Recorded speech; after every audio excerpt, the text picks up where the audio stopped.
mean, the scenery is gorgeous. The air is crisp, not too cold. It just clears out every cobweb that could ever sit in your head. Here we are pedaling along, and all of a sudden the mind wanders.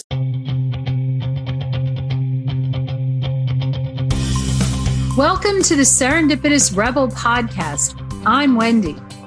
And I'm Krystal. This podcast is for the adventure-loving, purpose-driven, action-minded, authentic, and rebellious entrepreneurs. Just like us. And just like you, we are trying to figure shit out. So join us as we talk about business and life and everything in between.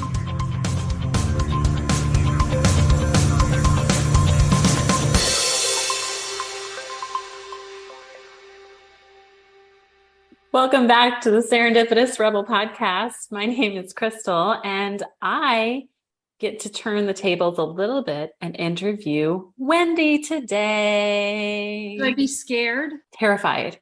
Oh, I'm a very intimidating questioner. I'm going to dust off that journalism degree. No, I'm kidding. No, but I wanted to interview Wendy today because she just did something really exciting. Wendy, tell us, where did you just come back from? So I just spent a long weekend in Lexington, Kentucky at the Bourbon Country Burn. Ooh, and so tell everybody, tell our audience, our listeners, what the heck is the Bourbon Country Burn? Okay. Besides just burning my throat while I drink it. Yeah, exactly. We did 3 days of biking on predetermined courses, and the Bourbon Burn, it was 1,100 bikers tooling around the Lexington countryside for up to 3 days. There was the potential of probably riding upwards of like 300 miles. We did about 100 miles over the course of 3 days, which I know we're slackers, total slackers.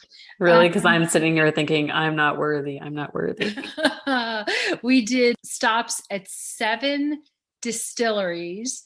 And part of this whole thing was we went glamping and got to tool around again, the Kentucky countryside, saw leaves changing, saw horses. It was a boatload of fun. And I should preface it to say that this was actually a bucket list, not necessarily the Bourbon Burn, but biking the Bourbon Trail.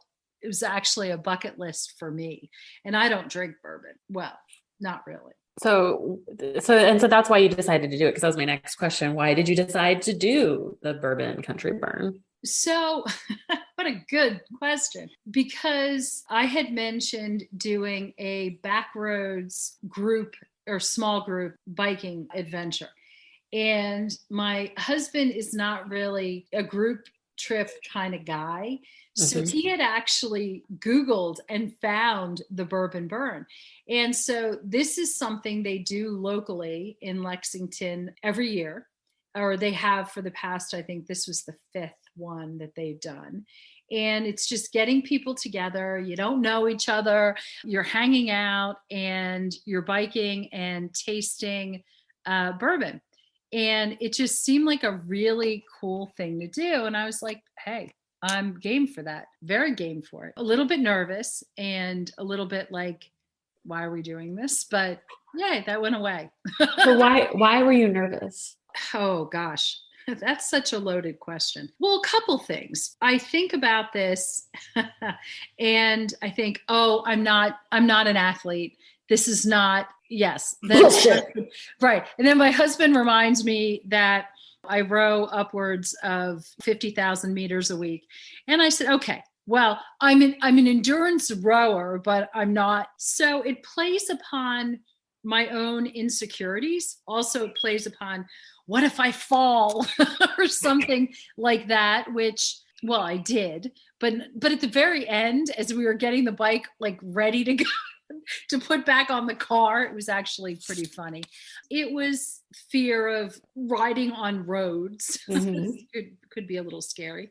And also, I don't know, it was just, it's not something I have ever done. So yeah, I can Fear, it's the fear of the unknown, fear of new, which is a fairly common emotion Common thing. for people. Yeah. So it's stepping out of your comfort zone Oh, and definitely. doing something new. So while you were doing this, though, you had a lot of epiphanies about entrepreneurship and what we were doing. And that's really what we're wanting to dig into today. So talk to me about that. What was your big epiphany as it pertains to entrepreneurs? There's a couple things that I would just say in general, especially on Sunday, though I think I left you. No, it was Saturday, I think. Yes, it was Saturday. I think I left you a couple Voxers that were like, blah, blah, blah, blah. And this is because you just picture this beautiful tree-lined road that's very narrow, barely fit 2 cars on it. These incredible stone fences, circa God only knows what. You look to the left, you see trees changing color. You look to the right, you see these horse farms. I mean, the scenery is gorgeous. The air is crisp, not too cold. It just clears out every cobweb that could ever sit in your head. Here we are pedaling along. And all of a sudden the mind wanders and I start, everyone should be doing this. I think that doing something like this is like a precursor for almost pivoting, because you have to step out of your comfort zone in order to see what your comfort zone is to some extent. So that was really, just really understanding that the location you're in and is it different than your everyday space can really be so freeing, while at the same time you're hoping you're not getting run over by cars, or you're very cautious, like I'm only going to have a micro sip of this very, crazy stuff just in case. The scenery lent itself to being so freeing, so mind freeing. And I think that was really one of the big epiphanies that I had. The other one, as entrepreneur, or just in general, in life in general, people are always judging us. I should add that one of the beauties that we decided when we didn't do a backroads adventure was we went ahead and bought e-bikes. And our e-bikes, the guy actually on the microphone in the beginning was joking around that we had it looked like we had like the Harley Davidson, of e-bikes. Because they're like the hogs, they're big and they're chunky and we have big wheels and, they zip around. They're sturdy things. They're not, your cute little Ducati crotch rocket kind of thing. Anyway, so we weren't hiding that we had e-bikes. There were a lot of people there who did as well, but we were definitely not hiding it. We were out there. People comment, people who avid legitimate cyclists, the nose goes down. And my instinct was to be like, well, we're just doing this for fun. This is not actually how I get my exercise. I'm a rower. I row. That's how I get my exercise. This is not. And then I was like, why am I justifying anything? That was a really interesting piece of it. And then finally, I'm like, you do you. You do you. I'm going to worry about myself. And I realized that a lot of times as entrepreneurs, we spend so much time looking at what other people do and what other people say and what other people think, that we're not focusing on what we need to do. And I'm like, I am here to enjoy the scenery. I'm here to enjoy as best that I can. My husband's the bourbon drinker. I'm not. But nonetheless, we're here to focus on achieving our goals. You do your own goals. Eventually, people would come up behind us, or it'd be like, you want to trade bikes? No, actually, I don't want to switch to your 20 speed that needs, I don't know. I don't want to go up hills that way, or whatever it is. I really thought about the whole you do you thing. And that to me was probably the most powerful thing to hit me. That's really interesting. Well, because you're right, you do you, because a lot of times we find ourselves in business models or in things that don't fit, that are not like we Right. shouldn't be doing this, or we're not prioritizing the right thing. And you and Craig were very intent to say, no, we're here to have fun. We're here to drink some bourbon. And so you did all of those things. Mhm. And at the end of the day, I find it very interesting that people were watching you do you and wishing they could trade places. Well, only at certain times, like going up that hill. You just go, room, room. And there were people who were like, you don't belong here because you're cheating. And it's like, what do you mean I'm cheating? Oh, that would be the other interesting piece. We're lifestyle entrepreneurs. Mhm. People think we're cheating. Or that we're not serious. This is just a hobby. Well, riding an e-bike would be a hobby too. But a really freaking fun one. I cannot say enough for our rad power bikes. And I'm not getting paid to say that. We paid for our bikes, but our rad power bikes were pretty freaking awesome. But Link in show notes. Yeah. And I think that that's really the interesting part about this is we're serious when we need to be serious. We're serious about safety. We're serious about enjoyment. We're serious about having fun, meeting our goals, just like we are with Serendipitous Rebel. We have the hours that we want. I know I'm very fortunate, and I'm very fortunate not only that you were there to hold down the fort, but also that we designed this business to allow the flexibility, whether it's, taking time off so you can spend it with your daughter and your kids, or it's going off on a bike ride, or the next thing, going to Disney, running. Yeah. And for the record, there was not a lot of holding down the fort I had to do, because we have designed systems or put things in place that make it so that you can step away for a long weekend, because it was a long weekend. You left on what, Thursday? Actually, yes, we left on Thursday and came back on Monday. And so to have the ability to flex our schedules, to move some things around so you can leave for the weekend and go, is really freeing. And I think there are other entrepreneurs in the online space that watch what we do and how we operate and go, oh, want to trade places? Well, exactly. And it's funny though, because a lot of entrepreneurs became entrepreneurs so they could be digital nomads. Is it really freeing to just be living in a different place, but still be glued to your computer, being glued to your electronics, being glued to sitting in a room? It's like you could be anywhere. You could be absolutely anywhere. And is your business funding your ability to have that kind of lifestyle? So a lot of people say they want to be digital entrepreneurs, but they don't even make enough money to afford to take their laptop anywhere else. What I love about the way you've designed this trip and the way we've designed our business is that we design a business that funds and fuels these kind of things that we want to go do, like the bourbon run. And Wendy and I are running a marathon at Disney, a half marathon at Disney in January.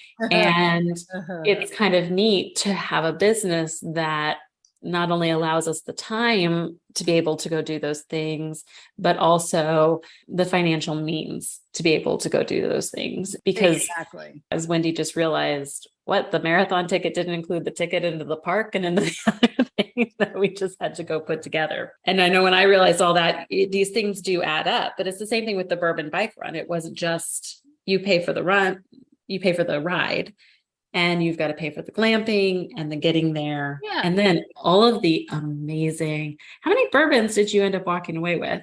I think we have, yes, I posted, I don't know if we can include, in the show notes, the photo. Oh my gosh. My husband took a picture of our booty. And I think that there were, I don't know, I think it's like 17 bottles. It's absolutely crazy. Well, there's the bourbon, plus we had, one of the distilleries is also a brewery, so there was some beer involved. And then there was also absolutely positively amazing bourbon pickles. Okay, so I saw that in the picture, and that's really what I wanted.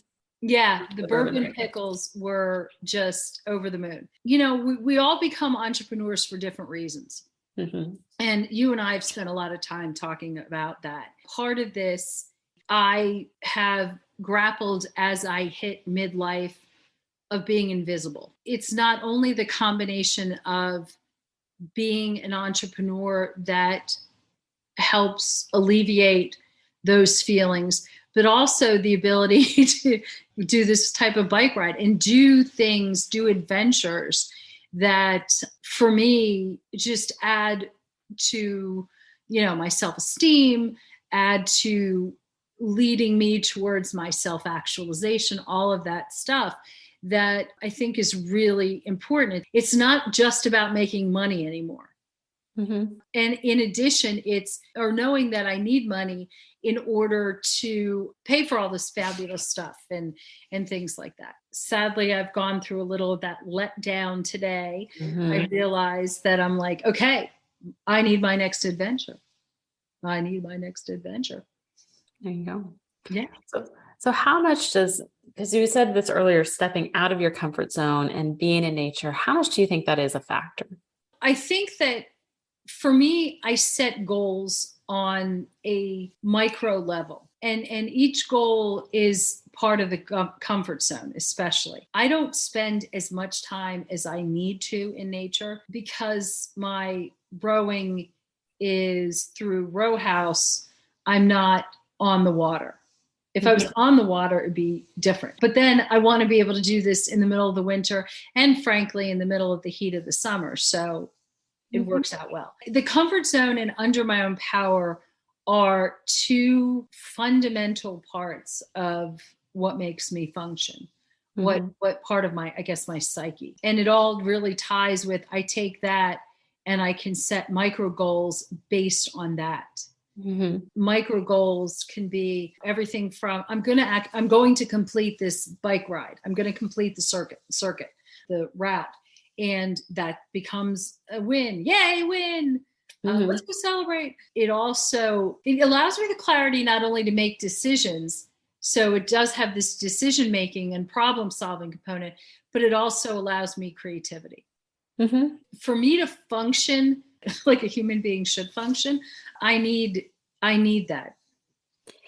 So did you feel like you were able to work out a lot of problem solving or a lot of things while on the bike this weekend? Oh, definitely. Oh, definitely. It was not only thinking about, oh, wow, this would work if we did this, and then I would vox you, but riding next to my husband, it was also like there was a relationship clarity moments as well. When you do things like that with another person, whether it's a spouse or a family member or a friend or a coworker or whatever it is, this is how you build experiences. And experiences ultimately, I strongly believe, are what helps get you through the bad times. And I mean, you're making good times, but then you have those experiences to call upon and reflect upon and just remember when times are not as good. And I think that's really valuable and very important. I agree. So it's kind of like masterminding. Yes. Oh my gosh. I would absolutely, positively love to do a masterminding adventure at something like the Bourbon Burn. Oh yeah. Biking, just going out there biking. And there were teams there that rode it, people who rode in packs. And so, oh my gosh, that would be so much fun. Like six. Oh. Who'd be up for that? Who wants to me. See that would be so much fun. And then hanging out by the campfire at night, listening to music, glamping. Yeah. And problem solving, because there's so many things that we work out in motion and in movement. And I know oftentimes if I'm in a rut or I'm just feeling shitty, normally it just takes the poke from my husband or like even you to say like, well, when was the last time you went running? When was the last time you got out? When was the last time you moved? And there's something incredibly grounding about being outside in nature that allows us to sit and refocus. And so the fact that you were able to take the time away from your business Mm-hmm. to go do that really fueled both the personal and the professional Yes. goals that you were setting, Yes. because there was just so many things that you were working out. Because yeah, she was boxing me all day Saturday. I was at the pumpkin patch with my kids, and all day Saturday I'm getting these pings from people like, we should do this, and I had thought about this, and when we think about this, and it really did, it got the creative juices flowing for Mm-hmm. you. Yes, very, very, very much so. Very much so. So I highly recommend for our listeners finding something that interests you, finding whatever it is that has movement, and it could be walking. There's so many different options, but that really gets you moving forward, requires you to have some physical activity, and just do things, do stuff outside. Well, for us in most of the country, it's as long as we can weather-wise. Or you can come to South Texas, where the weather is finally beautiful enough to be outside all the time. Okay, maybe. Maybe. It's going to be a stretch for some of you. So what is the next adventure? The next adventure is, oh my God, it would be running with, the Disney. Is it running with me? Don't sound so excited about it. No, yeah. No, I'm just not a runner. So this is going to be, this will be very interesting. My intent was never to sign up for a half marathon. I don't know that I will ultimately do a half marathon. My initial intent was a 5K, which seems so much more palatable. I will be there. I have the 2-2. And I think, again, it's a matter of just, having different types of experiences. I will probably have to, for my own mental whatever, set some goals in there, because, oh my God, a half marathon running? Ooh, maybe? I mean, you talked about being nervous at the beginning of this. I'm nervous about, so I guess that's a really good question too. And then I'll let you wrap up. But how do you get over that nervousness when you are setting a goal and you are doing something outside of your comfort zone? How do you overcome that nervous energy and not just like quit before you even start? I always run through my head, what is the worst thing that could happen? I know with the biking, it's like, oh, I could get hit by a car and die. Then I'm like, okay. And I actually literally had this conversation with myself. It got really dark really fast. Went really dark really fast. And then the second thing is, what's the worst thing that could happen? And then I was like, it was a toss up between getting hit by a car and being paralyzed, and my husband getting hit by a car and dying. Jesus. So, but then I know you're like, why did I ask this question? Then I'm like, okay, let's bring this back to, joy and happiness. And but I do think, what's the worst thing that happened? Well, the worst thing that happens is I don't finish. But at the same time, unless you start, you're never going to know. And if the worst thing that happens is I end up biking, halfway, and I'm like, I'm done, and I send my husband back for the car or something, it's okay. Yeah. Because it's more than I would have done. I always sort of laugh when they say at rowing, showing up is half the battle. And I'm like, no, it's not. No, the battle doesn't start until you show up. So it's not like 50-50. It's 0 and then 100%. And then once you start, it's generally, like most things, maybe 20% skill and 80% mindset. And it's really a matter of just, I think about jumping in the water with sharks. Sometimes you just gotta jump. Well, no, you do not. No, you do not. It was just, it was like on the top 10 things. So Wendy says that because she did jump in with sharks. And I said, absolutely, hells to the no. I am not doing that. I've seen way too much of Shark Week on the Discovery Channel to be signing up for that. But yes, sometimes you just have to jump. There's like this 80% of mindset that says, well, what's this going to be like? I can do this, and I can do this for as long as I want to do this. So just saying, I'm going to try. I'm going to try. Not everything has to end up at completion. Sometimes it's like, oh, I think about zip lining. There were 10, whatever. I did 3 of them. And I was really happy with that because this is something that also really petrified me. You do what you can do. And then you get to live to tell the story the next day and try something else. Yeah. So, and you don't compare yourself to anyone else. Oh, heck no. Oh my gosh. And that's hard. And that's super, super hard. And as humans, I think we're wired to compare. It's like you do you. You do you. Yes. All right. And on that note, thanks for listening. Who's got an adventure coming up that they want to share? We want to hear about your adventures. Yep. Otherwise, the wait list for masterminding adventures is always open at Serendipitous Rebel, link in show notes.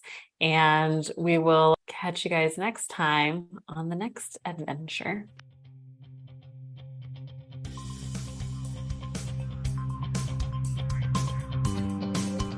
Thanks for listening. Be sure to subscribe and leave us a rating. But only if you liked it. Otherwise, just keep it to yourself. You can learn more about our upcoming masterminding opportunities on our website at serendipitousrebel.com. And if you have topics you'd like to hear about, be sure to submit them on our website or DM us on social media. Hey, see you next week. Bye. Bye.